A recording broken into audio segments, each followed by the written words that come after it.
we were talking about Tumblr for a little bit, like that's how I met a lot of other photographers that I talk to this day. And like, I don't know if I had that confidence to like go up to other people who shoot photos out here in New York City because, you're always shy at first, but I feel like people kind of put themselves out there more on the internet and just kind of don't care how it's like received back. So I feel like I made a lot more friends who are photographers on Instagram or Tumblr that I still talk to this day. I'm always kind of curious. Like I know what it's like to be in the photos from where I'm from and having that like kind of interaction with other people. But I have no idea what it's like being from a bigger city. Like, do you think you're like on a day-to-day basis when you're out like walking around or going from point A to B, do you see other people like actively shooting photos?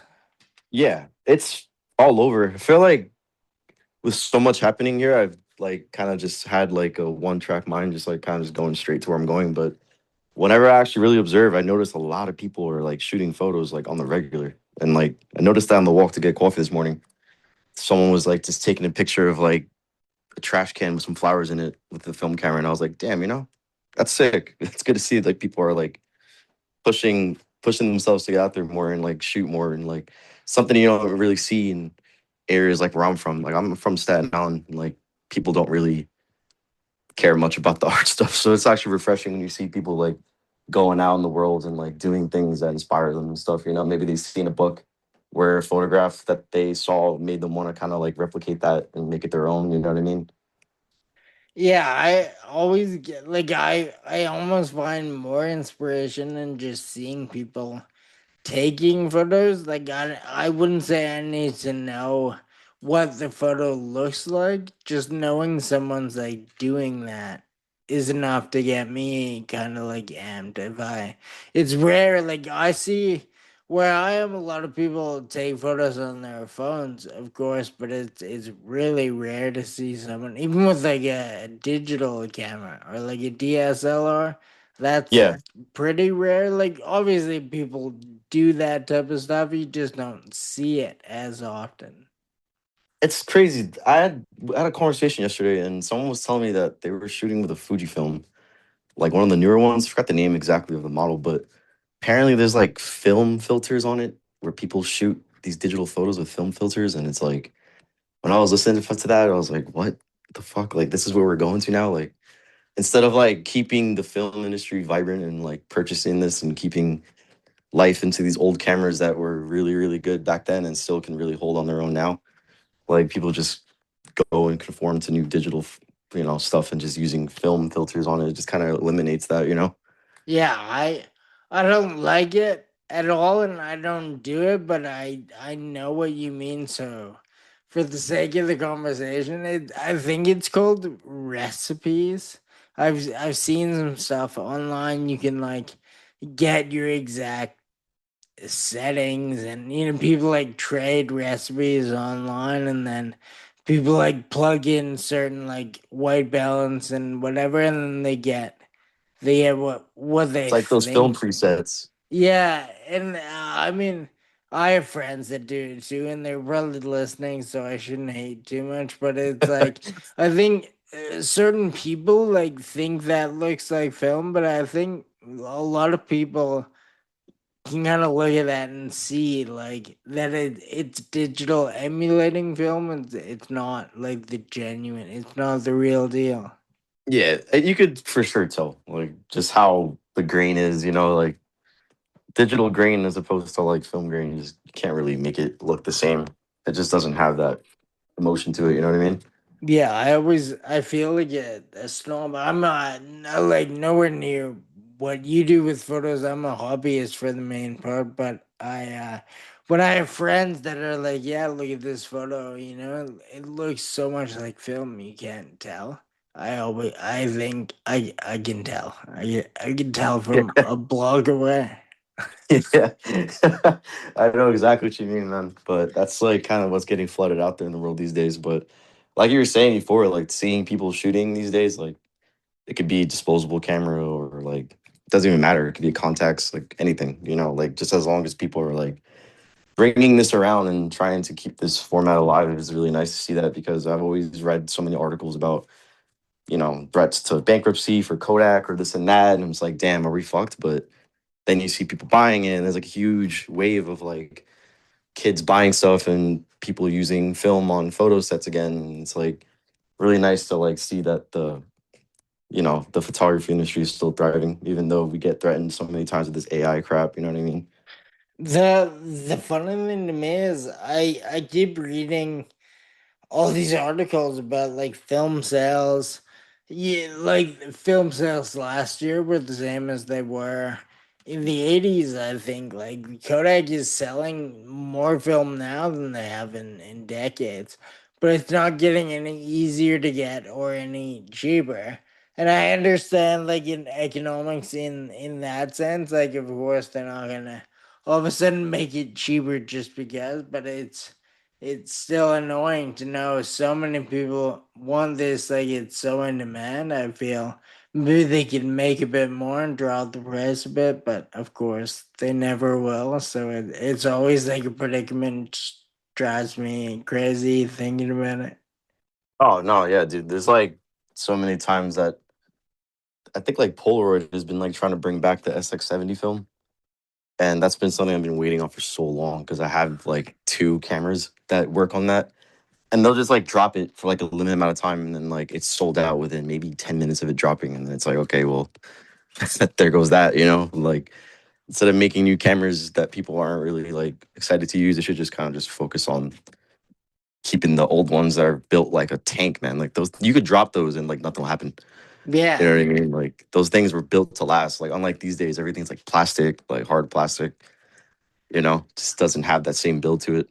I also like my brain always goes to why don't like these companies, especially ones that are still in existence. They used to like Olympus.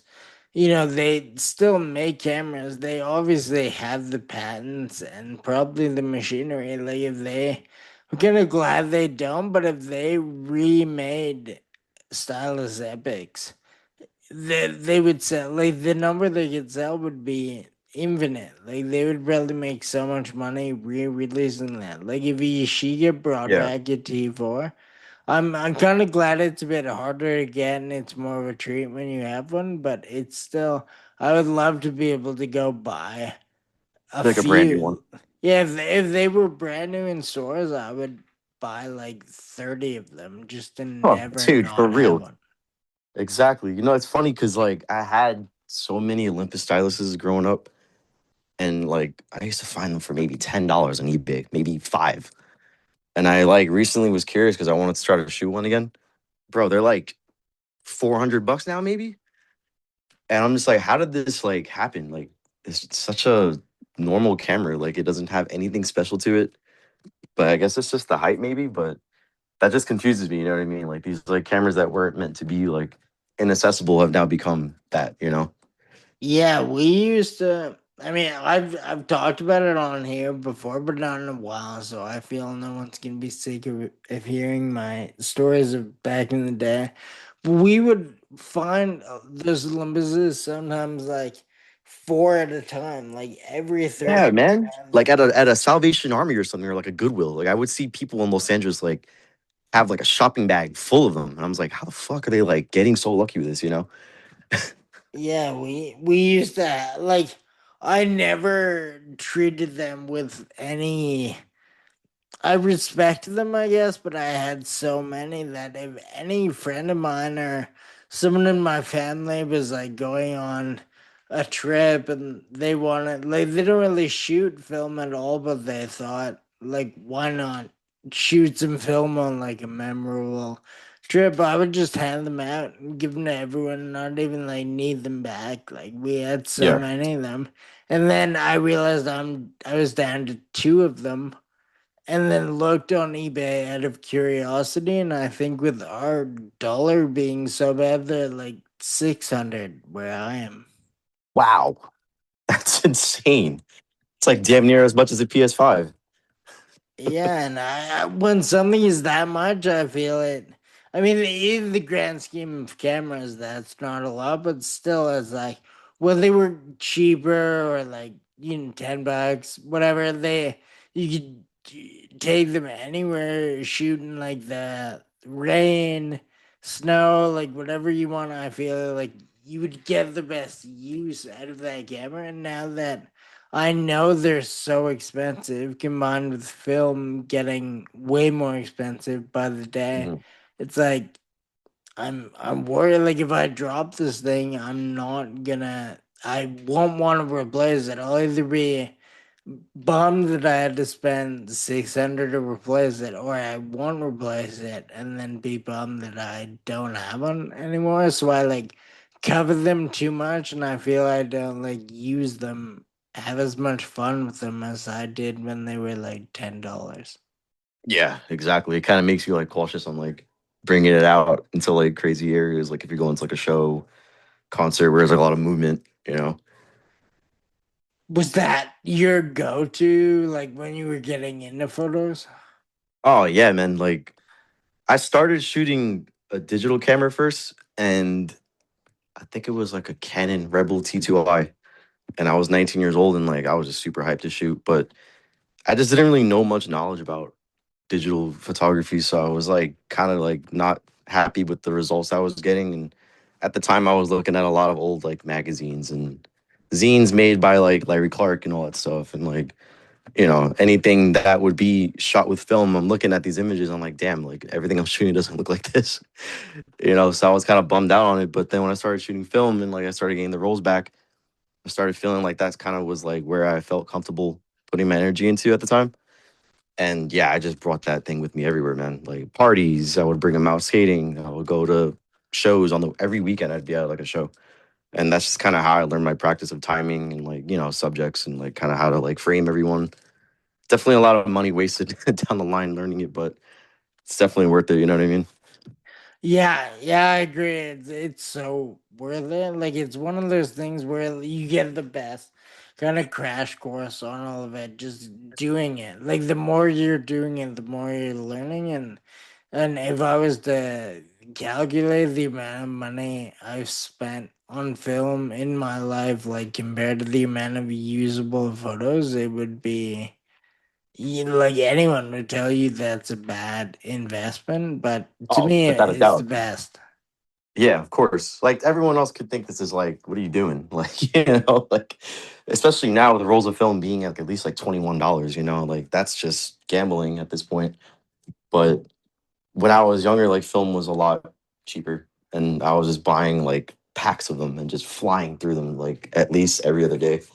But I've been digging through my archive of stuff, and like I'm not the best person at keeping things tidy, which I should probably work on. All my negatives are in like old skate shoe boxes, so I've just been like going through them because I've been working on a new book for the next year, and like seeing all the photos that I taken, like film photos that I taken when I first started as compared to like now seeing like the progress. And I'm just like, damn, these were bad back then. Like considering like the knowledge I had, but it's kind of nice to see that, like to see like where you started and like how you ended up, you know? Yeah, yeah, I love kind of backtracking and seeing, like being able to, even though I'm the same way, a shoebox isn't the ideal storage. It's my storage as well, and it's nice to be able to like flip through a bunch of tangible things and just see like how far you've come, if that is the case. Sometimes I wonder, are my earlier photos like maybe not better, but it's like I didn't know any of the rules back then. I didn't know how anything worked, so that sometimes like knowing the least was almost the most fun. Like I had no idea what I was doing. I was just going out pointing the camera and stuff, and that was kind of the most like I think about learning more and getting new equipment and stuff each time I do that. Maybe it goes like a tiny bit further away from the initial like fun of it all. Oh no, without a doubt. I completely agree with that. Like I think it's easier to get thrown into these situations because like I didn't go to photo school or art school and didn't really have the opportunity to do that just because it was so expensive, and like I just didn't think that it was worth kind of like risking a good amount of my years just learning from a teacher. You know, I feel like I already had it in me to like get out there and just do it, but it was just like you get a little intimidated at first entering this stuff because it just feels like it's not you're kind of know you're not gonna make a lot of money from it, but it's just something inside just makes you want to just get out there and just kind of document everything, and kind of glad we did. Like my schooling was just going to like a bookstore and just like getting a bunch of photo books and just sitting down for hours looking and looking and looking, and like a lot of photographers I look up to don't even shoot anything that I shoot. You know what I mean? I don't like to really indulge myself in one topic, if that makes sense, like kind of just like to be taken to a different world whenever I open up a photo book, because like I think that's our job, is to kind of show people what it is we do on the regular that may not seem like a lifestyle that they live, and it's kind of our purpose to just help them understand it, maybe not understand completely, but like just to show it for what it is. Yeah, for sure. I agree like 300%. That's kind of how I look at books too. I look at a lot of stuff that isn't necessarily what I would shoot myself, but I try to like learn shadows and like how people are using the film, like basically how the camera works. Like I'll see someone that made the camera do a certain thing, and that's kind of what I try to emulate or like take the knowledge of that to my style of photo. And I almost like, if you looked at my shelf, there would be not many books that are similar to the photos I take. But Yeah. I mean, it's not right or wrong, but I subscribe to that as well. Like that's how I've always looked at photos. Yeah, same. I mean, I'd like to look at the way that like people would shoot more in the 80s. I think a lot of like fashion photography and stuff for like these older magazines, the way they framed people kind of just made them look a little more like the center of like the photo. Like I don't know. I think now these days we shoot a little bit further back, but when you look at these magazines like from back then, everything was a lot softer and just subjects were kind of more filling the frame. And that's like really sick to see, like, just the progression from like when the camera was formed. I don't even know when that was, to be honest. But just seeing how far it is to where it is now, it's like that's why I like mixing like so many different books and like just seeing where it started to where it is now, and like kind of have to find where I fit in that in between. That really funny you would say that. I all the time like find a new kind of obsession and get like laser focused on that one thing for a little bit. And a couple months ago, I got really into like old Vogues. So I was going like on eBay and trying to find like any old like fashion magazine possible, and I noticed every single photo was like cropped closer and they used way Yeah, more of the frame. exactly. Like I don't know what it is. Like I was looking at the Madonna book Sex by, and I know it was shot by Stephen Mazel, but the way he shot those photographs, the way it was cropped in just made it look kind of just like like your eyes draw more to it. I feel like that's what I've been noticing, and like looking at magazines now, and I'm not even trying to like throw shade at anyone, but it's just become so lazy. Like I just think that like people just throw content out just for the sake of having like content. You know what I mean? Like there's no like intention. It feels like you don't see there's like intention anymore, and like of hope that it has an impact at the end. I think that's like maybe just me being super critical because I put that onto myself whenever I shoot. But anytime I'll see like anything older from what you're saying, like old Vogues, it just seems like there was a lot of planning, a lot of like thought into it, a lot of passion into it. And like it just was like a time where photography was like a skill that not too many people were doing. And the ones who were doing it, like those were the main photographers, were maybe like the ones that everyone were using as an example to like how to shoot a photo, if that makes sense. Yeah, I constantly like it makes me like kind of envious of that time and then also jealous. I was never around in this time, but I feel like back then there were like maybe every ad for sure there were certain ads that people talked about for months and years after the fact. Like people would say, "Did you see the Dior ad in like this September issue?" And they would like hang it. It would be on mood boards and stuff. And now again, like I don't want to be rude either, but who has ever thought of like like a fashion Instagram ad after they see it? Like they scroll by it, and I don't think anyone is referencing that image ever again. Exactly. That's exactly what I mean. It's like I don't feel like there's much intention as there used to be. Like I can recall times where like a certain photograph will come into mind. I'm like, damn, that really like just was burned into my brain. Like I can remember it. And like the way that it is now, like if you see something on Instagram, it's like cool, double tap, like scroll. That's it, you know? Like I can't really recall like seeing something on the internet or Instagram feed that's like kind of just stuck to me after I saw it, you know? Yeah, it's unfortunate. Like even some of my favorite photographers, I'll admit I don't really think much about their images after scrolling by either, unless it makes it to print or it's like blown up in a show or in a book or a zine like that. That same image could resonate way more, like seeing it on a bigger scale. But I Mhm. think just holding everything in the palm of your hand, scrolling through it, all just sort of becomes the same thing. Yeah, you just kind of lose like excitement or like especially like for us like seeing something printed with a double page or even on one page as a you know as opposed to a a phone in your palm. It just doesn't hit the same, you know? Like just these images are so tiny on this film strip that when you see it blown out, it's like, whoa, like I did that. You know what I mean? Like it kind of makes you feel like you accomplished something, if that makes sense. Yeah, yeah, of course. I had some notes jotted down, and I'm trying to. You've already sort of talked about a bunch of stuff, but I'm trying to think of how I can kind of go back and cohesively ask some stuff.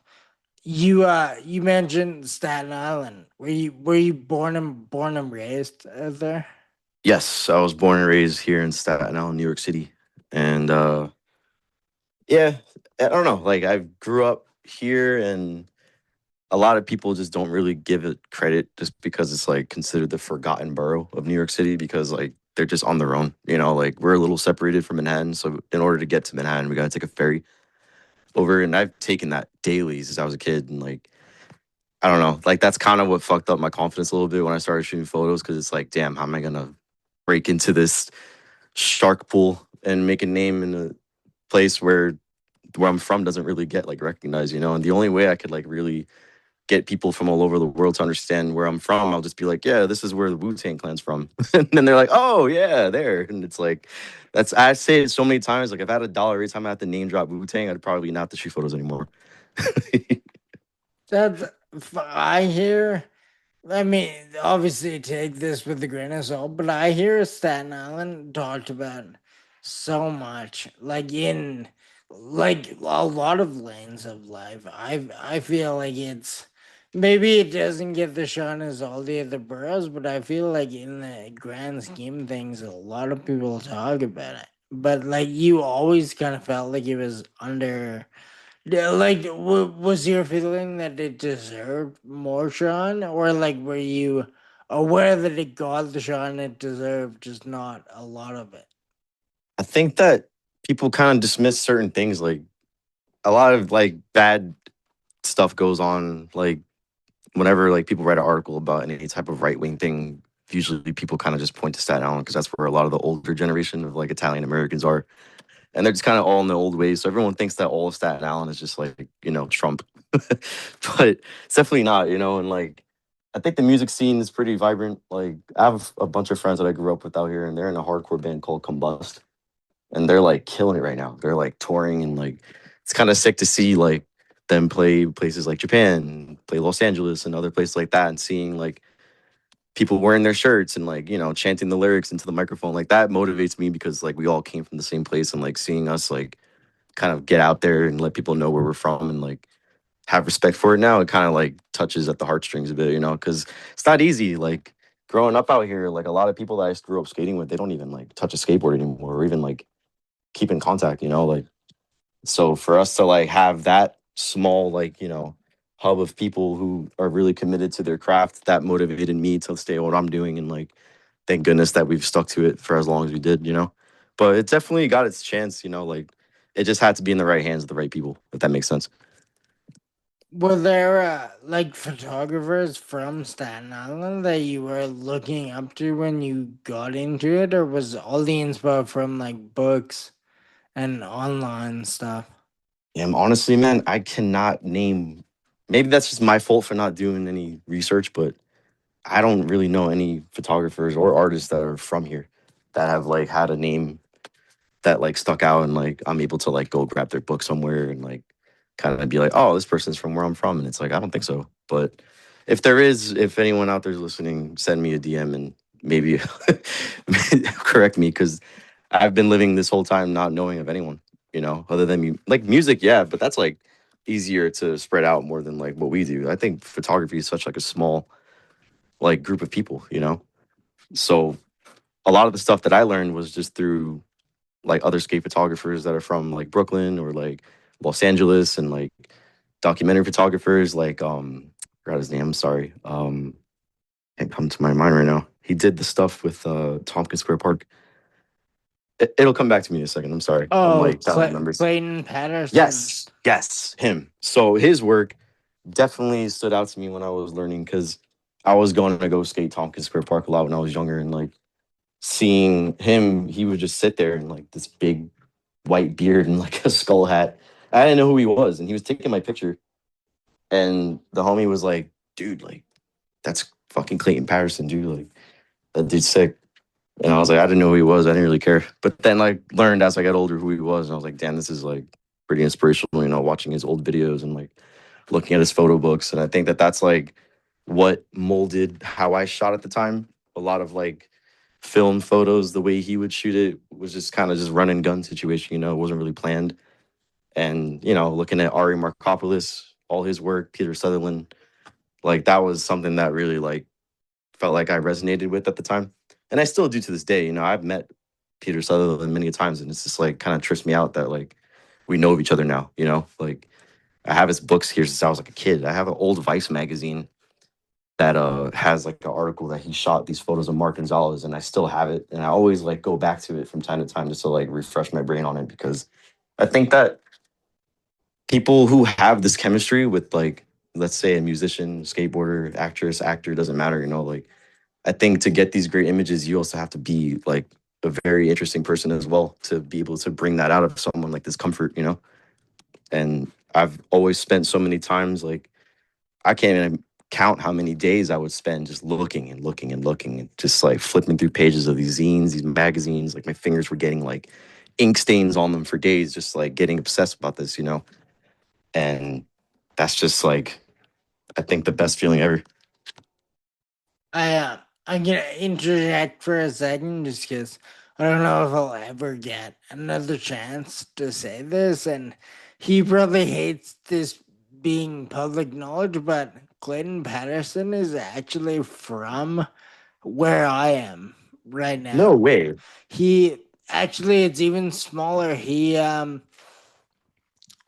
Well, how did I find this out? I think Ben Solomon and someone else they made a documentary about him, and in the one of the scenes, he's talking about being from Canada, but moving to New York like in the 80s and like never looking back. But Mhm. I think there's like a shot of his desk that panned over like an old school ID or a driver's license, and like a complete nerd, I paused and like zoomed in and found out that he's from like a small town close to where I am. And then I actually, like, even more of a nerd, I think, reached out to him and asked if this was true, and he said that it was. Damn.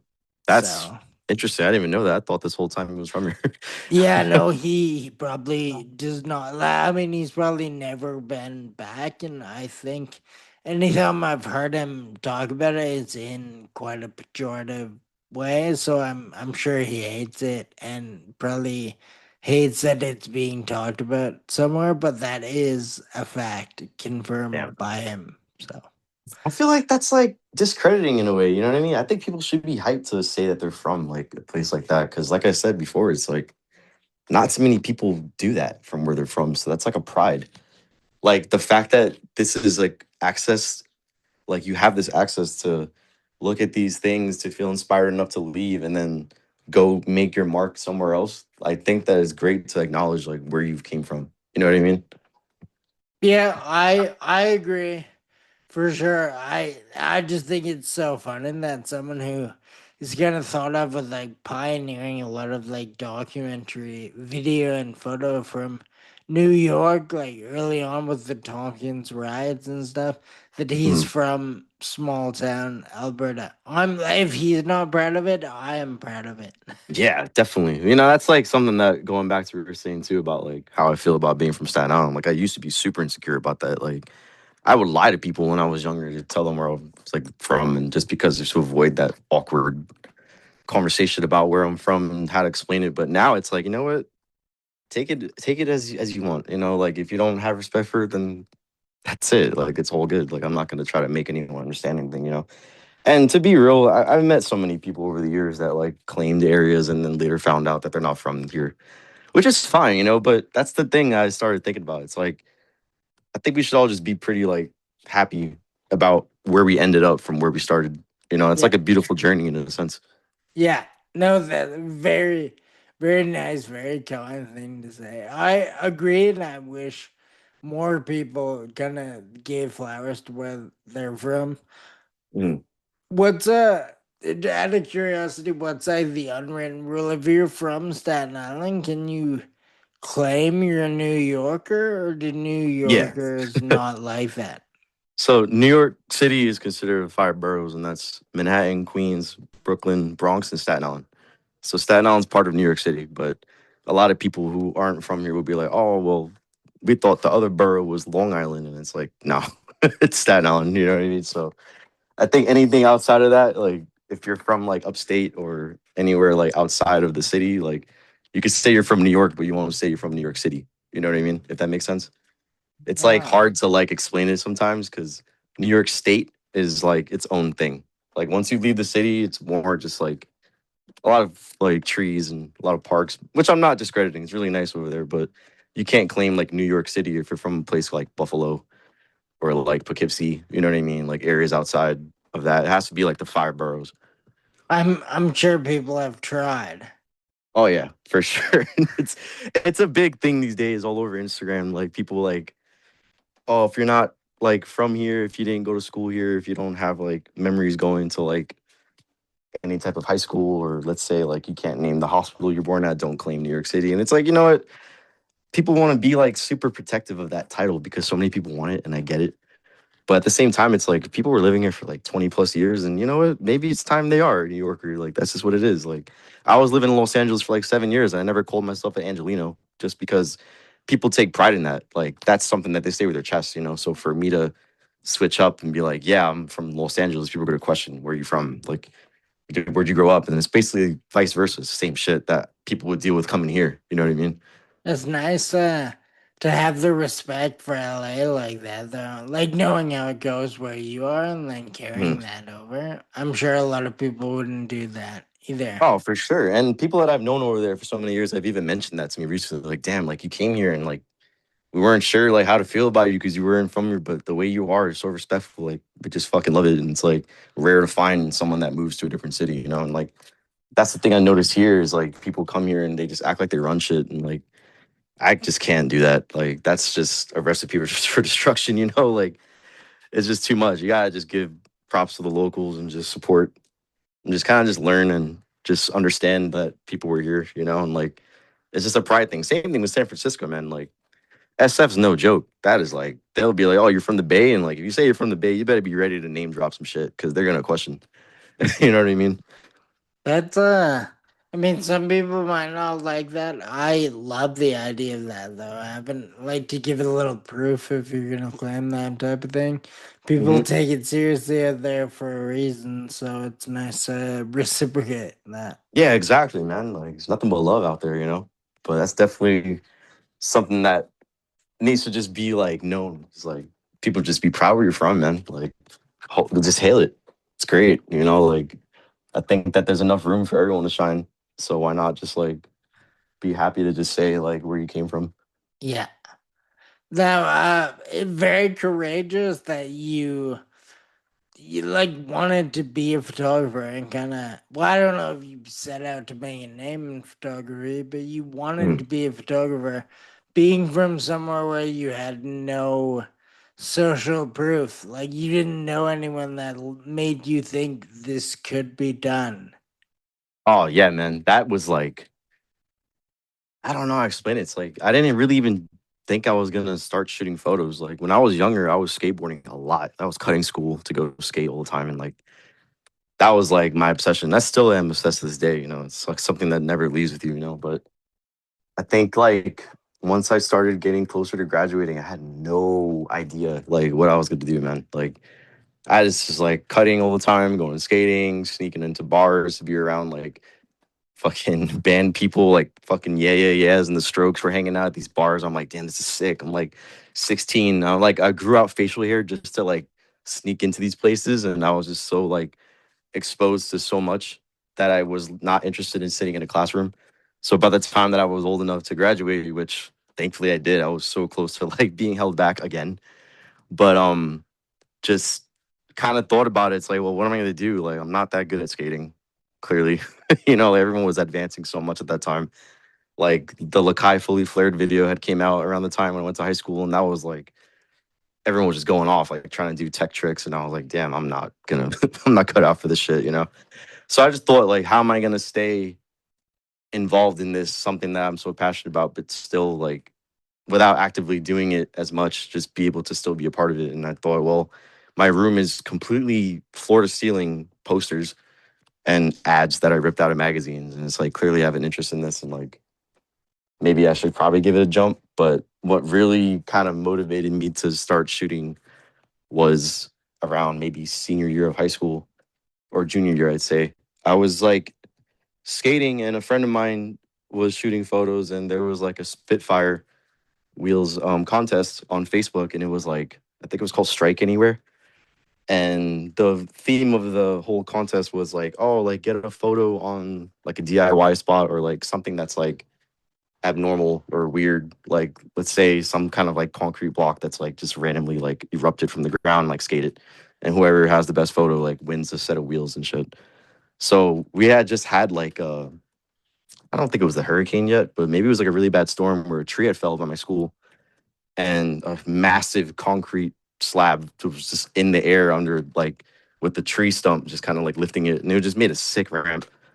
So I was like, all right, I think I'm gonna do this. And then like my friend was shooting photos and she was shooting fisheye, just not close enough. So every single time I was landing, I would go to see how it came out and like I just wasn't really happy with how it turned out. So I was like positioning her here and like get a little lower, like time it this way and like kind of just was directing it. And I think she had gotten frustrated to the point where she was like, well, if you know what the fuck you're doing, why don't you just do it yourself? Like, why don't you shoot photos? And then, like, right there, I was like, damn, you know, I think she's right. Maybe I should just like go for this and see how it works.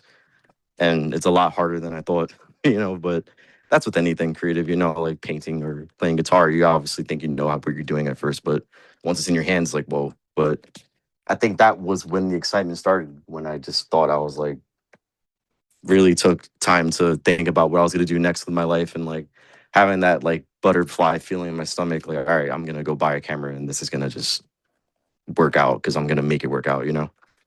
That's very cool. My like one of the questions I have is do you remember the first photo that you took that made you want to take more photos? But it would have been that one, right? I guess that could be like like what you mean like the photo, like the first photo I shot that made me want to keep going? Yeah, oh like am I understanding wrong? You never shot someone else at this spot? Oh no, yeah, this is before I even picked the camera up.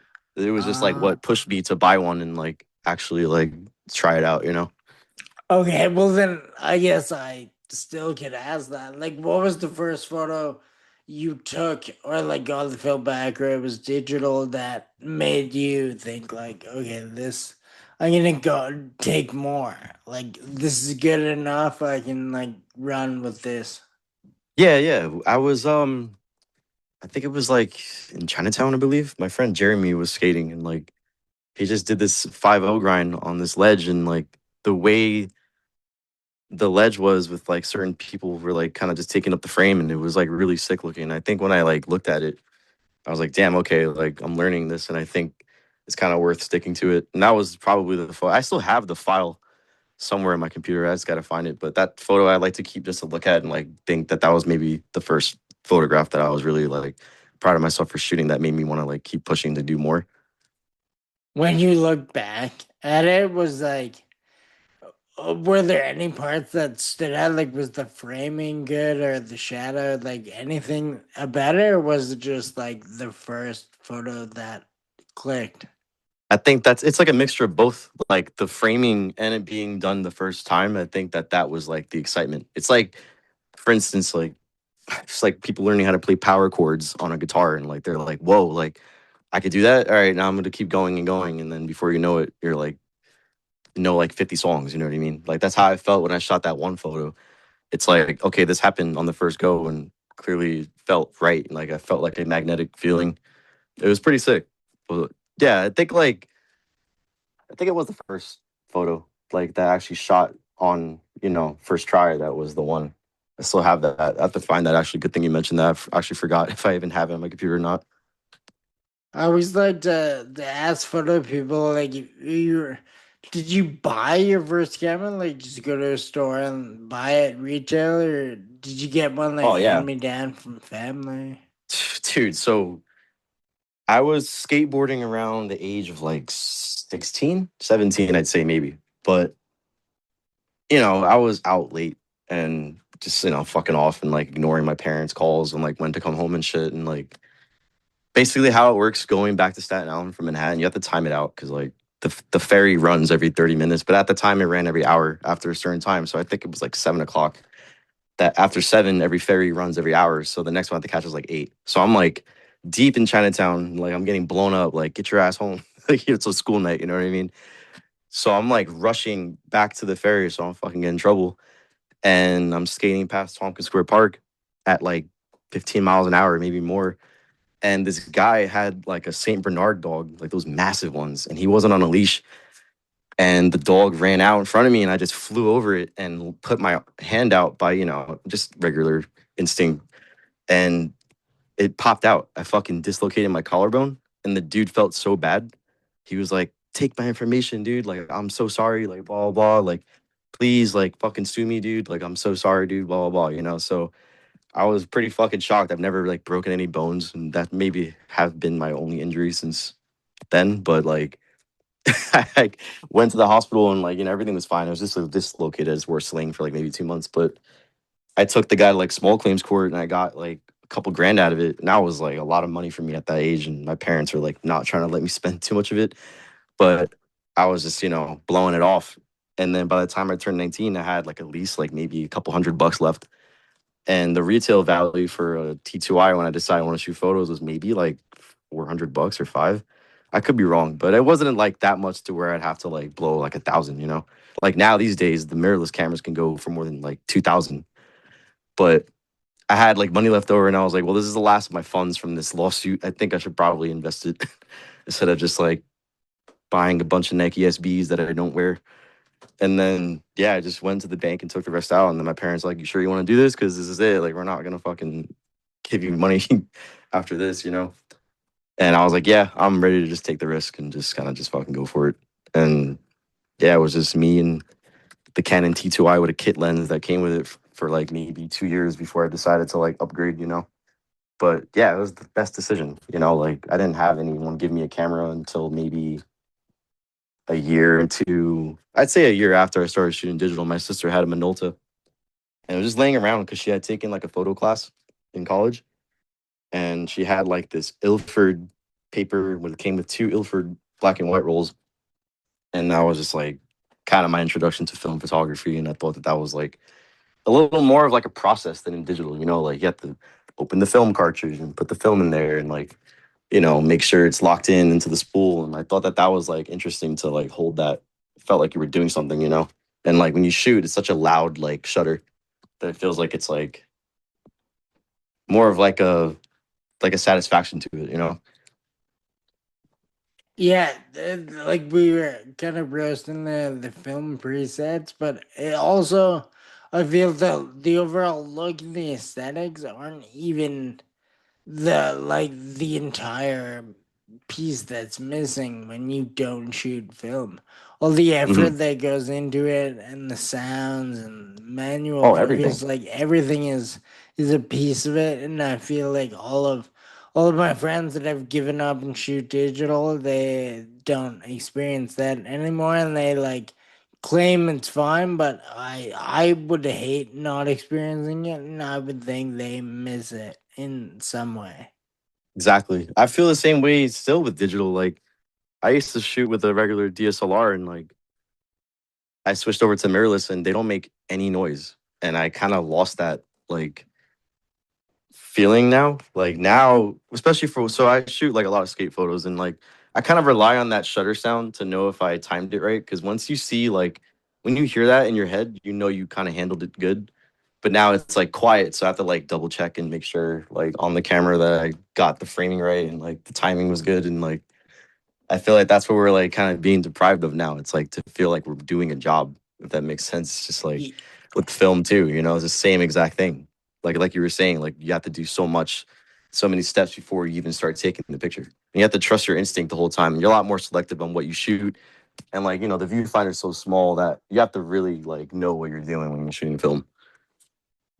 Yeah, it's I mean, now that I'm thinking about it, it's so much fun. I would hate not experiencing any of that. And I feel my friends that say they don't miss it are lying.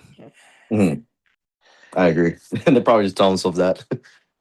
So you mentioned before you started digital and then like you found a lot of the photos you were making didn't look like the ones you were looking at and kind of aspiring to. So I wonder like when you first started shooting film, did they look like you wanted them to, or at least like did they look closer to how you wanted, so you knew like if you learned these techniques they could be closer and closer to what you like how did that feed or how did that play out? Yeah, like the digital photos were good for like the skate photos. I have this weird like thing. Like it's just I shoot skate photos digitally and I've been doing that for over 10 years now and like that's like one part that I feel like pretty good in. But when it comes to like the other side, like let's say documentary style or like arts photography, like I like it to look the way I want it to look in that different I kind of try to like take different paths on like whenever I shoot a skate photo as opposed to I shoot a photo that I'm gonna use down the line for like a book, you know, like that's where the Larry Clark stuff and like Ari Markopoulos and anyone that's like done any type of film work, I go to them to like look at to know how to shoot that right. And when I first shot my film photos on I think it was after the Minolta, I had bought the Olympus XA2, I think it's called. And when I got the roll back from that, I was like, okay, this is like looking like how I want it to look. You know, it's like it has that type of like effect where maybe sometimes a little bit of motion blur is good and a lot of grain and like this is great. Like I'm gonna just run with this now, you know. So having those two options, I think it was hard for me to like keep myself focused on shooting more skate photos and being better at that because I kind of turned my back a bit from digital for a couple years and just shot film because I was just more like happy on how everything was turning out. It's like we said before, like shooting film, it's so unpredictable and like you can't really tell how it looks until you develop it. So that when you get it, it's like almost exciting. And I think that that was like the drug. It's like gambling. Like whoa, like I'm getting more of this back, and it's like becoming more and more like how I want it to be. And I just became super obsessed to the point where I was just like, shooting that for maybe 4 years straight before I started shooting skate photos again after that. You know, when I was shooting film photos, I had a Tumblr and I was posting on there, and it was getting so much traction that like it reached out to people out in Toronto, and I became friends with these people who ran a like a I don't know if you remember Flickr, Yeah. but they had a group pool where it was like film photos and people would just throw their stuff in there and like it's kind of like a little community they built. And I think they were doing like zines based off of like the group of people that were in there, and they had hit me up like, "Yo, we really fuck with what you shot. Like, would you mind if we use like 4 of your images in the next zine?" I was like, "Whoa, that's a fucking big deal for me at that time." I didn't think anyone would really like it. So when I saw it and they shipped it to me, and I opened up these zines and I saw how it looked, it almost reminded me of how I felt like that excitement when I opened up someone else's, and like that was just it. Like once I saw that, I just fucking picked up and ran. Was it called Blood of the Young? Yes, yes. Blood of the Young. That's funny. I know them. I like Nowhere Fast. Actually, before it was this, we were sort of a similar thing. Like we were also putting out like I think Nowhere Fast did 5 black and white zines before it became clothing and all. Like it's been so many things, but yeah, we were very inspired by them, and I still actually talk to them a bit. Well, I had some photos in there, they had some photos in ours. That as soon Mhm. as you said Toronto and Flagra, I knew it had to be them. Yep. I think the guy's name is Dimitri. Yeah, yeah, Yeah, yeah. Dimitri Costas. Yep. He was cool as hell, man. Like those people, like they fucking. I think it was him and someone else that ran it, but like when I would see their work, I was like, wow, this is like the shit I like doing. Like they skated, they fucking partied, they did all this shit, and I was like, well, I do this over here, so it feels like we have a common ground. And like I luckily have met them, and I've also met Dimitri a couple times out here in New York City when I was younger, and it's just I still have these zines. Like that's like a very special time in my life, when things felt like we were more of a community and people were just shooting for the love of it and not really expecting anything in return. I think that's when the best photographs were taken. Is just when you're just doing it because you want to. Like there's no like force, there's no like money on the line where it's like I have to do this. Like you're just a person with a camera that's just out there and you're just living and showing people just because you want to share that. Yeah, that's awesome. The other guy's name is I think Riley Hodgson. Okay, Is nice. yeah, I I don't think I've think ever met Riley, but that's still cool as hell. Like they made a name and like that logo was so cool, like with the X and it was like the BOTY and like I just thought it was really sick and that was like pretty.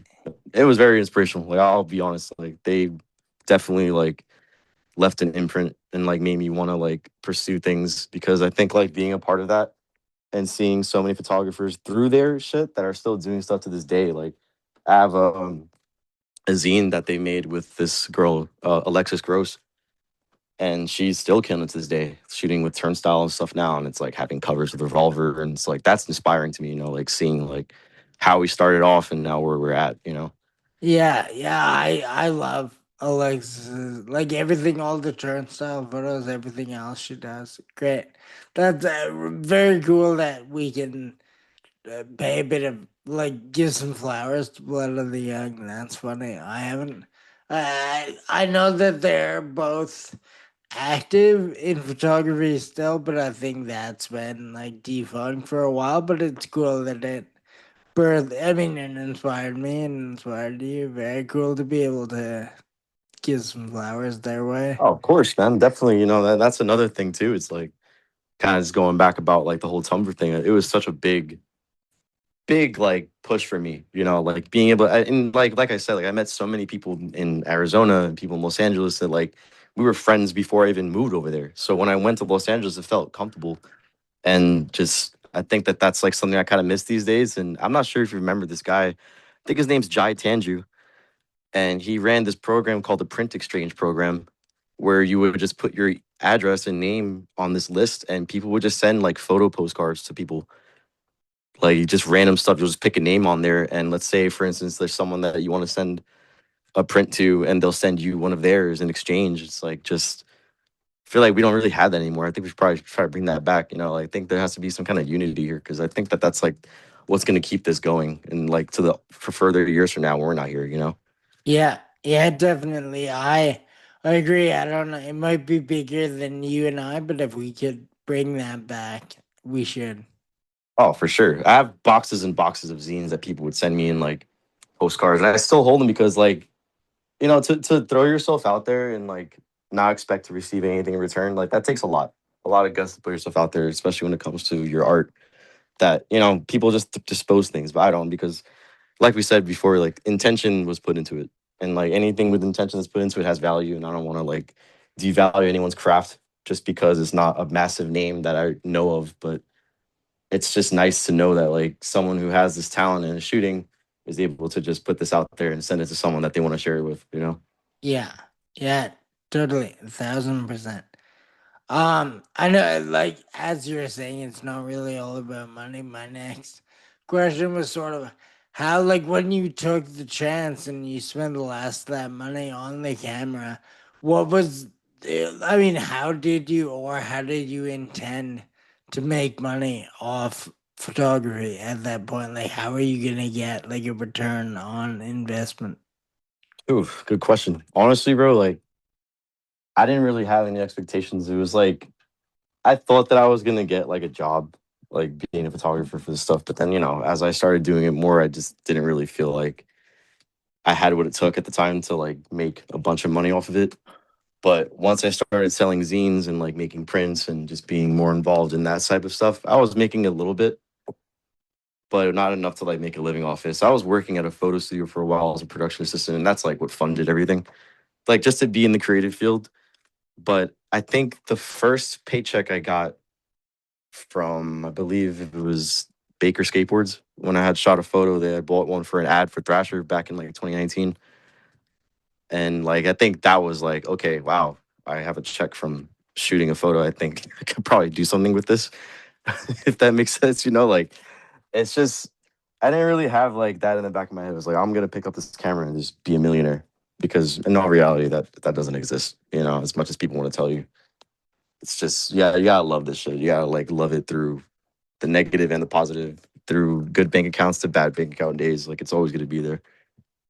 After you sold that initial photo, like, was it easier to sell work after that, or was it still like an uphill battle and rare? I think it helped out a lot because like once that was out, then other brands that I've like shot with, they would buy the photos that I shot also, and it just kind of made it easier. Like once that came out, it kind of just unraveled on its own, thankfully. But that's just what it's all really about anyway. I think you gotta just put yourself out there and just hope it like comes back to you. Like what you put in is what you get back. And then, like, you ended up being kind of a resident photographer for Baker, right? Like, were you only working for them?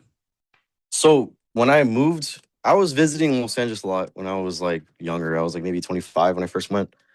And one of the first people I met over there was Zach Allen. He's a pro skater now, but at the time he was like a young amateur on the brand. And like we became friends on Instagram. And he was like, yo, dude, like anytime you come to Los Angeles, like, let's go out and shoot, man. Like kind of I fuck with your shit. And like it's just sick to like fucking see that you fuck with Baker like that, Like let's just get to it when you come out here. So when I met him, we were just shooting just every day. Like I was crashing at my friend Jamie's house, and he just had like a little couch area, and I was just like, I'm just gonna utilize this time to kind of just make a name here. I hope. And after shooting a bunch, I think Andrew Reynolds had saw that I was hanging out. Like everyone was like, "Who's this guy? Like random ass dude from New York who's just shooting with everyone? Like we don't know what his deal is." So for me to be able to shoot all that, and then they have this there, they were like, okay, well, you're clearly spending a lot of time with our team. So I was just pretty much the guy that was shooting most of their stuff and just kind of just rolled naturally, thankfully. And did that last for the entire 7 years you spent out there? So at first, when I moved to Los Angeles was 2019 when I made the full move. And thankfully, like I met Tristan Funkhauser through Zach, who's another pro skater. And like I was just out with them. And how the skating works is like we don't really have like a plan or structure. So whenever people were like, "Yo, let's go get a photo," there's like five other pro skaters there, and they have like different sponsors. So if we go to a spot and someone tries something there, that's one photo with one person. Sometimes maybe two people skate a spot at the same time, and like if I get two photos of two different people, that's two different sponsors to send the photo to. And I just met different people from different companies through that, and like I wasn't like exclusively with Baker all the time, but they just associated me with them because I was like who I was with like 99% of the time. That's I mean, like incredible opportunity that Oh yeah, I'm I'm sure. grateful for that. Yeah, very. And again, I guess that would be one of the benefits of social media, right? Hmm. Like you met Zach through Instagram, or how did you guys meet Yeah, initially? we met through Instagram, and then I think he was skating for Ruka at the time, and they had an event out here in New York City, and he was like, "Yo, pull up, like let's meet," because it was our first time meeting, and like we just clicked. You know, it's like really easy for us to just be friends in this skate shit, dude. Like we like to party, we like to listen to music, we like just getting out and fucking off. You know what I mean? Like it's really easy to just vibe, and I think that that's like the initial interaction. And then from there is when I went to Los Angeles and then just met so many people through mutual friends, and it's just been like a beautiful experience. You know? So were you going out there like back and forth before you Yeah, decided permanently? I was scared to move, man. Like, cause you know, like I was working like a full time job, so I was just working like every fucking day at this photo studio, and like the money was great. You know, I was doing day rates instead of being on a salary, so I was a freelancer, so I was able to like kind of just go off if I wanted to. And my good friend that I grew up with, his name's Jamie Lemperl. He is an artist, and he decided to move out to LA to work for this brand Rip and Dip at the time. And he just had a spot. He was like, "Yeah, dude, like come visit anytime, dude. Like I got a couch here." So I would like save up for like 5 months and then just tell him I'm not available and then go out to Los Angeles every winter just to get escape the snow out here in New York because it was fucking so depressing, dude. Like New York winters definitely test you, and I've been through so many of them enough to like not want to ever do it again. If that makes sense, you know, like I just can't focus at that time. So when I was in Los Angeles, every single time I was going, I was visiting for maybe 4 years every winter until I decided I think I should probably just put the pedal to the floor and just go for it.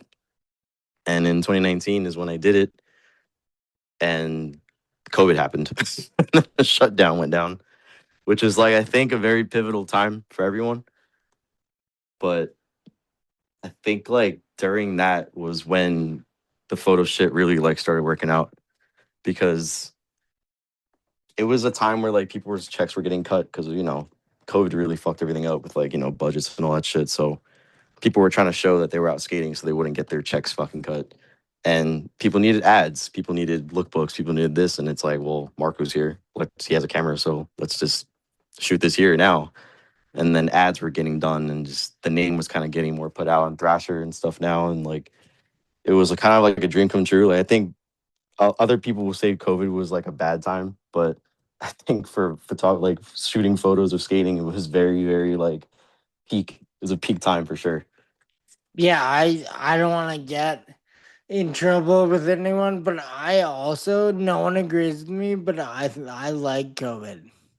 Like no, Oh, I I loved guess it. I don't like the what came with it, but the time was kind of pivotal for me as well. And I actually like think back about like it made things a lot maybe not easier, but it facilitated stuff a lot more, kind of expedited a lot of the stuff I was into probably got like sped up and was even possible then when I wouldn't be outside of that. So I kind of like the COVID era as well. None of my friends agree, they hate when I say it, but it's it Yeah, needs to be said.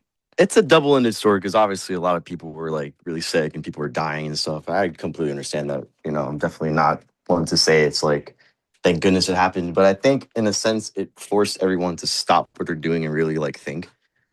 And I think that's why it was very like vibrant for us as photographers. It's like really made us kind of just think about what to do next because that's just what everyone was going through at the same time, you know, and like you could either sit down and let years go by where you're scared to leave your house, or you could just fucking face the truth and be like, well, I'm not gonna let everything I work for just kind of vanish. And luckily, like doing what I do, the security situation was not as you know much of a problem during that time, and so many people were out skating. There wasn't that many people driving, wasn't too many people walking, and it was like really sick to just get photos done. Like that was probably the most I shot from 2020 to like 2023, I'd say.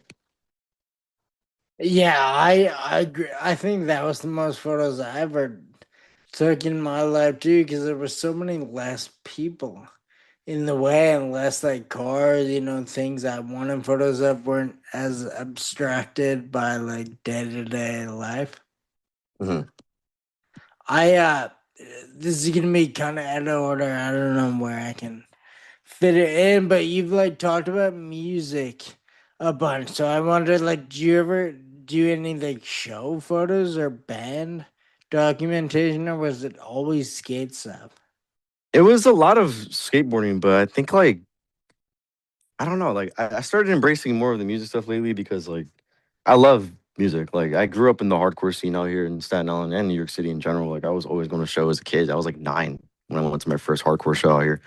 So like it was always put like, it was always in my veins. And like as of recently I've been like learning that all these bands I like, they all love skateboarding. And that's what I do. And like for us to have that common ground, it's become a lot easier for me to like be around them. And I've been on tours with a bunch of bands now that I admired since I was younger, and it's like that. I feel like that's what's like unified us. So I've been like shooting a lot of music stuff too, as long as I have been with skating, and it's fun. I feel like shooting music, like at least punk music and hardcore music, any type of thing with a lot of action. I feel like you have to really know how to shoot that shit. It's not easy. There's so much happening at once that like I got overwhelmed at first when I was on a tour, and I was like, whoa, this is like crazier than fucking skating. There's people jumping at you, like, and not caring how much gear you have. Like, you're getting kicked in the head or anything, Like, I think that's where I started getting a lot more respect for people who shoot photos at venues because, like, that's a lot more of a hassle than me putting a fisheye on and shooting a skate photo at like a stair set or a rail. Yeah, but I should know better as someone who sort of understands photos. But whenever I try to take a type of photo that I haven't really taken before, I learn how difficult it is and like how much knowledge goes in. Like I've never really shot bands either, but anytime I've even like thought about it, or even just like analyzed some band photos, it's insane how much goes into it. Like it's such a different, like every type of photo for me seems to be a completely different skill set. Mhm. And I kind of like humbling myself in that way. Like when I might think a certain way about a type of photo, but then trying it, or even thinking about trying it, I always learn like the kind of the hard way, like how much would go into that. So it's nice, like you can, have a grasp on like skate stuff for sure, but then also see the difficulty in the craft going into another type of photos. Oh, for sure. And that's exciting to do. Like, whenever I think of music photos, I think of Glenn Friedman and like Mick Rock, all those people who have done that. And like, looking at that, it made me realize that it's like in a sense what I do already. Like in skateboarding, like as fast as something happens, is as fast as it disappears. Like once you miss that moment, it's done. That's it. Like you're not gonna replicate it. If you try to force it, it just won't have that same impact. And I just love that. Like I just love that you have to just be on point, especially with like being at a show. Like someone could be standing on the stage for this moment, and that's it. Like if they're not there anymore, that's it. You already lost that chance, which I've definitely like disappointed myself a lot of times, like missing out on certain moments because I wanted to just kind of just indulge myself in the moment and watch. And then something happens, I'm like, fucking have my camera on me. So it's like it's hard. You have to like pick and choose when you want to be an observer.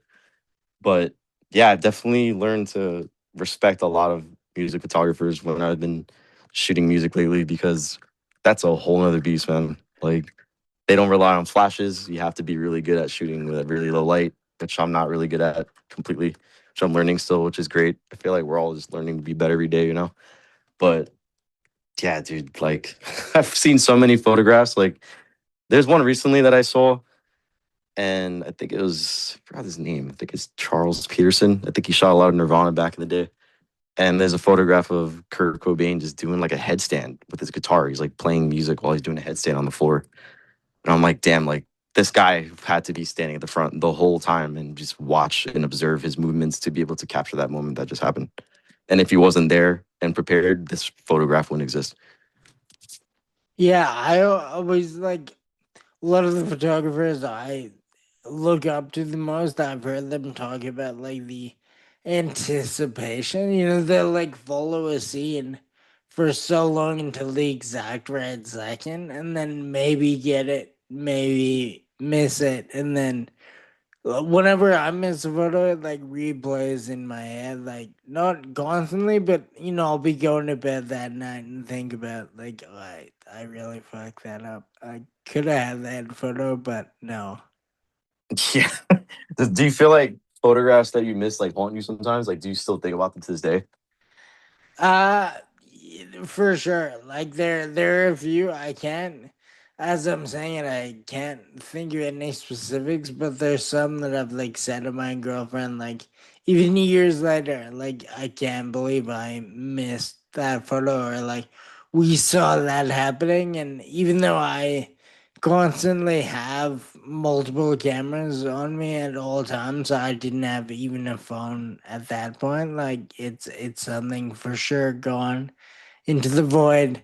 And I agree with you. Like if you miss it, it's impossible to recreate. And then if you try to recreate it, it'll never work, or it'll like you can do it, but it won't look right, Yeah, or it like won't look it'll. great. The energy won't be in there. And I think that's like the problem is like energy can't be replicated. Like that photograph, for instance, like there's a photograph that Sean Gasillo took of Fugazi. Like, dude is like in a basketball hoop, like upside down, in like a gymnasium, and like I look at that photograph, I'm like, damn, like, like once he does that, that's it. Like he's not gonna go back up there and be like, yo, can you go back on like mid set? Like imagine telling a guy while he's singing and screaming into a mic to go back onto something because you missed it. That's like, nah, dude, like fuck it, you missed out. Like that's just how life is, you know. Yeah, yeah, of course. I hate thinking about what I've missed, but it also motivates me to miss less going forward, even though like everyone is gonna, the more photos you take, the more photos you miss, I would assume. So it like motivates me to shoot more, but I'm never not gonna miss photos. Oh yeah, exactly. And it's like something that I've learned to do over the time to just not be like intimidated to shoot photographs that may have been in an uncomfortable situation, like or something that you feel is like an intense situation that you feel like you should have it and just kind of just deal with the repercussions because like I've been in so many times where I've been on skate trips where someone will get hit in the face with their board, just blood flowing down their face. I'm like, fuck, maybe now's not the time to pull the camera out. But I think that they would want to have that. Like Yeah, I went on a trip to Texas with this brand called Crooked, and my friend Eddie was skating this ledge, and the board smacked him in the face, and like he just had blood going down his forehead. And I was like, kind of scared of him because he's very like when people skate, you don't know who the fuck they are. They could yell for fucking hours, throw shit, and like just I don't want to fuck with them. You know what I mean? But when I saw that, if he saw that I had my camera, I think he kind of put his guard down and was just like smoking a cigarette. And I just thought it looked sick, and I was like, "Fuck, I think now's the time to do it." So I just did it like silently, without letting him know, like hiding behind people a bit. And like, thankfully, I got it. But that's just like the times that I've learned to just be a little more confident in what I do, and they have to trust that it's for a reason, you know? yeah, yeah. I feel like maybe a little weird at the time, but for sure something that they're probably glad it's documented later. Mhm. Exactly. Like that's something that's like, yeah, it's unfortunate in the moment, but later down the line, when you look back, I'm like, damn, kind of glad this was like documented so we could talk about it. Yeah, I feel maybe more people should have that mindset when they're documenting stuff. I know, like even personally, it's hard to get over the feeling of it being kind of weird photo. But I like the idea that everyone, if everyone took the hard photos, there would be a lot more like documentation Oh yeah, I totally and agree. like documenting the negative. I think needs to happen as well. I feel like these days people maybe take too many photos of like only the good stuff. Like Instagram is only, you know, for most people it's like a bragging app. Like you only post the best stuff. Like Yeah. not even photographers, just like normal people. You only post the feel good stuff, and Hmm. sometimes I like to see the bad stuff. Oh, of course. And that's like basically like how I feel when it comes to what I do. Like, there's so much happening behind the scenes of stuff that like whenever a photo I shoot gets ran in Thrasher, like people are like, oh well, that's just the make, and that's cool. It looks great. But no one knows the constant like screaming and the constant beer that was been fucking bought and everyone's just smoking weed and like people in the background like blasting music. It's like a whole thing that I feel like is missing. And what I do is like during the times that I'm shooting skateboarding, I have my film camera on me at all times. So in between takes of people trying stuff, I would shoot film. And I've shot so much film from 2013 till now to the point where I made a book recently. And that's kind of what I wanted to do is show these imperfect moments in skateboarding and just everyday life that I feel like should just be acknowledged. And that's something that I feel like Instagram is like you said before, everyone just wants to show the good and the polished versions of things, but that's just not reality. And it just doesn't really feel like I resonate with it because I know behind every single thing, there's always a lot of emotions and a lot of things that people, disregard on Instagram. It's like, well, I'm just going to show you the good stuff. And it's like, you know what? Just show everything. Like we're all human. I think that that's what it is. We just need to be human when we shoot. Yeah. Is that the book you did with Friend Editions? Yes, yes. I just came out with that a couple months ago, and that was like, I guess, considered a monograph. But yeah, I just was going through negatives, and there's this bunch of photographs I've taken through skate tours and hopping in the van with a bunch of bands that I've known, and living between New York City and LA, and going around like a world and just shooting stuff that I thought could be like cool. And I'm really happy how it turned out because I was a lot nervous. I was pretty nervous at first to like put it together because I think it's hard to be vulnerable because you don't know how people are going to like, react to it. And I think that that's how I felt for a little bit until I started looking at works like Ed Templeton and Larry Clark and, Helmut Newton, even like all these people. Everything is there's so much like energy to it where you just feel like you can relate to them. And if they can do that, why can't I? That's the whole purpose of us starting this is to just be us. Yeah, that's a great way to think of it. Again, like I personally maybe can't like fully convince myself to go for it. Just like if they can, why can't I? But Mhm. I love the idea, and it's good that you think that way, even though I might not. Very very inspiring.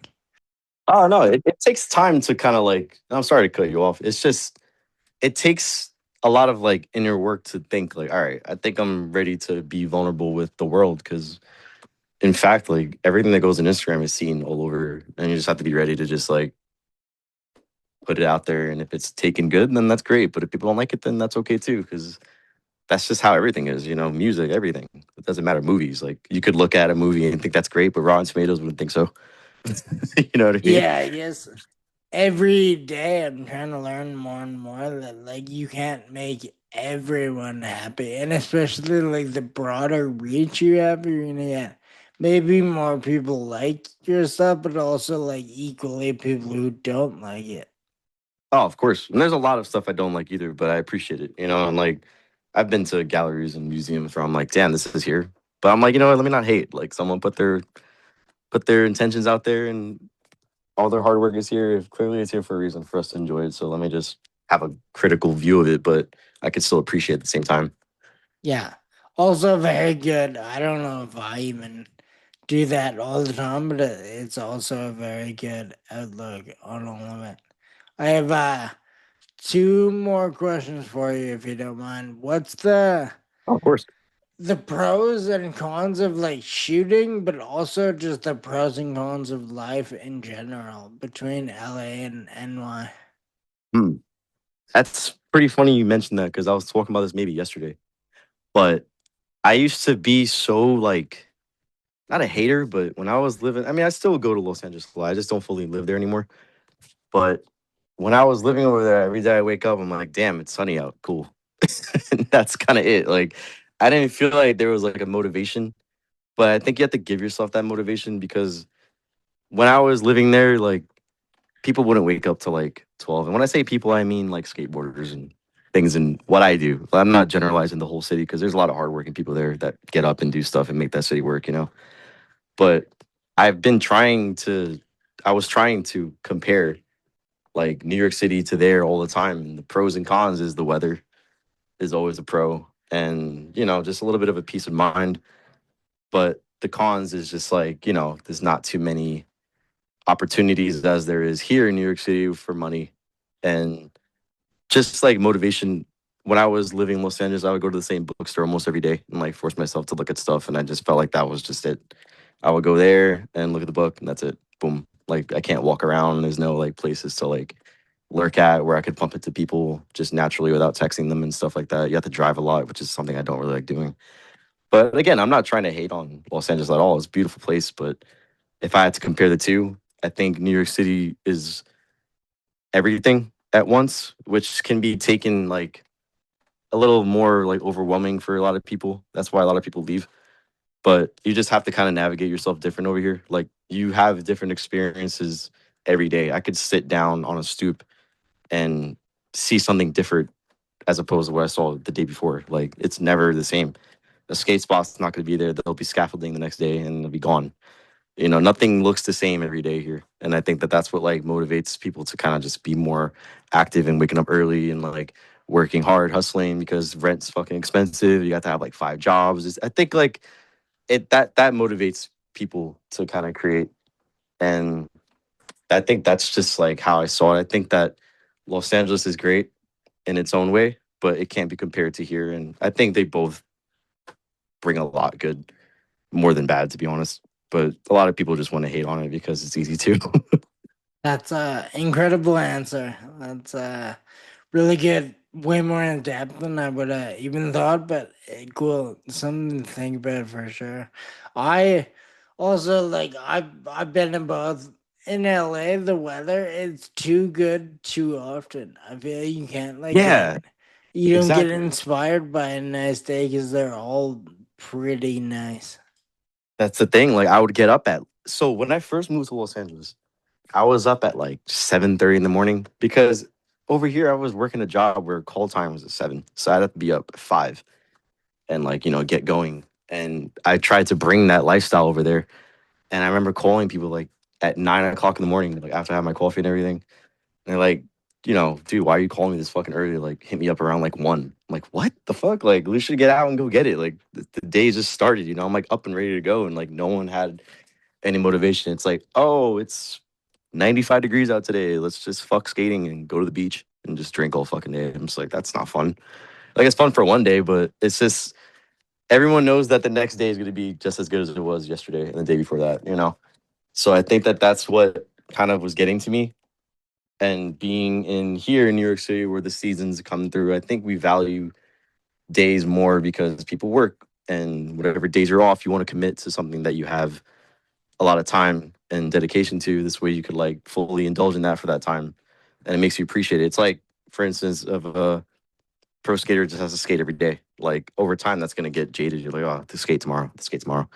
But if you're working a 9 to 5 and you have off on Tuesday, you're like, damn, I get to skate Tuesday. I'm fucking excited to get to go do this. You know what I mean? Like, I think it's kind of made me appreciate what I do now since I've been back over here. It's like regenerated like this whole inspiration in my brain where I've been making a lot of time to go to galleries and go to bookstores and buying stuff and shooting every day. And it's like I wake up, I'm like, damn, I get to go shoot and do something. And then the fucking rain happens and I'm like, oh fuck, it's raining. And it's like you don't know what to expect. It's a lot happening. And I think that that's the exciting part about it. Yeah. Very, very good answer. Thank you. I last question. Who would be your favorite photographer that you know? And then who is your favorite photographer, maybe dead or alive, that you don't know? Damn, that's a big one. That's hard to answer as one person. But I could say my favorite skate photographer that I can put in that category is Ryan Allen. And if he's gonna listen to this, I'm sorry for blowing it out there. But when I first started shooting photos, I would bug the fuck out of him. Like he shot a lot of photos with this brand called Gravis, and Dylan Reeder was one of my favorite fucking skateboarders. Still is to this day. You know, rest in peace. But like his photographs of that time when he was working at that brand the way they were shot like reminded me of like Helmut Newton photos. Like the way he was for fashion, that's what Ryan Allen to skateboarding was for me. And like we met through Instagram, and I was just DMing him a lot, and we became friends now. And like he would send me like booklets of his stuff, and like I still have them to this day, where I keep them here in the shelf, and like I would just bug the fuck out of him for like advice about stuff. And I even admit to him, I'm like, I've gotten thankfully 2 covers with Thrasher, and every time that I would like get one, I would tell him like, thanks for letting me copy you all these years, because I wouldn't know how else to shoot a skate photo if I wasn't looking at his work. So I would say he's definitely my favorite skate photographer. And for someone who's dead, hmm, that one's difficult. But I would have to go with. Do they have to be dead, or it could be No, someone no, alive? they don't need to be dead. You just don't need to know them. Oh, know them personally. Yeah. Okay. Fuck. That's a loaded one.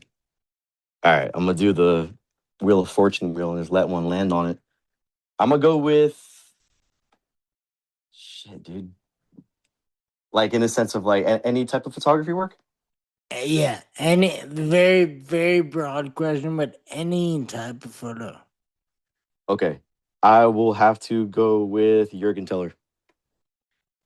I love his work so much. Like looking at all of his work from the fashion archive stuff that he shot back with Marc Jacobs and everything like that, like to all his personal work, like his book Go Seas is like one of the greatest books ever shot. And it's gotten me interested, like the way he frames his work, the way he frames the subjects, everything with composition wise is I kind of like look at that and take that into my own work. And I just look at his style, the harsh flash with the film photos, and whenever I see his work, I'm like, this is what I would want to shoot photos like. So I would have to say Jurgen Teller for sure. Uh, Good answer. Like very good juxtapositioning of those Oh two yeah. next to each other. Very, very cool. Um, I should let you get back to your day. I guess before I end this for both of us, do you want to let anyone listening know where they can see anything you want to promote right now? The mic is yours. Please go ahead. Hmm. Everything I post is just on my Instagram. It's Marco.Antonio_H. I have to work on making a website. I have to be a little more professional, but I do have a new photo book coming out probably early 2027. I'm not sure who the publisher is yet. It's kind of being shopped around at the moment, but I have 2 eligible people. So we'll see how it works, man. It's just kind of fun to go back into time and find pieces of fragments of time that work together and to kind of just put them out in the world. So if anyone's listening, just shoot photos and just do it for the love, and down the line, you'll have a good amount of body of work where you'll feel confident enough to share that. And that's just what this is all about. At the end of the day, we all just want to share our viewpoints of life. And that's interesting. Like, I want to see something that I've never witnessed before. Like, if you hop trains, like shoot photos of hopping trains. Like if you shoot graffiti, shoot graffiti. Like I want to look at that. Like something that I don't do every day, show me that because I want to escape my role sometimes. So whoever's listening, just buy film, steal film, whatever you gotta do to make it work, man. Just do it. That's I like I was saying a bit before too. I love looking at like the most obscure zines or photo books, like something I've never really been exposed to. I feel photos are the best way to like get a glimpse into something you don't know anything about really. So if that's your goal on people to make random stuff, I second that. For sure. Oh, I would love to see like a lawn bowling zine or a cookbook zine, like something you don't see every day. That's what I want to look at. I agree completely, 100,000%. I don't think it could have been said any better than that. Well, thank you very much. I'm gonna off the air. Obviously, I'll email you and get your address. I'll send you one of the books I just put out as well. Oh, We sick! can. You have one. I mean, if we're calling on people to start trading stuff again, I might as well bite the bullet and send the trade. Yeah, I'm down. I got some stuff over here too. I can send you. That's great. Perfect. Well, thank you very much. I'll shoot you an email for assets and stuff. But beyond that, enjoy the rest of the day and the weekend. I don't think you need it, but good luck on the new book. Thanks, man. I appreciate you having me on here, man. This is really sick. I fuck with what you're doing, dude. Thank you very much. Oh yeah, I'll chat with you soon. Yeah, enjoy. Peace. Yeah.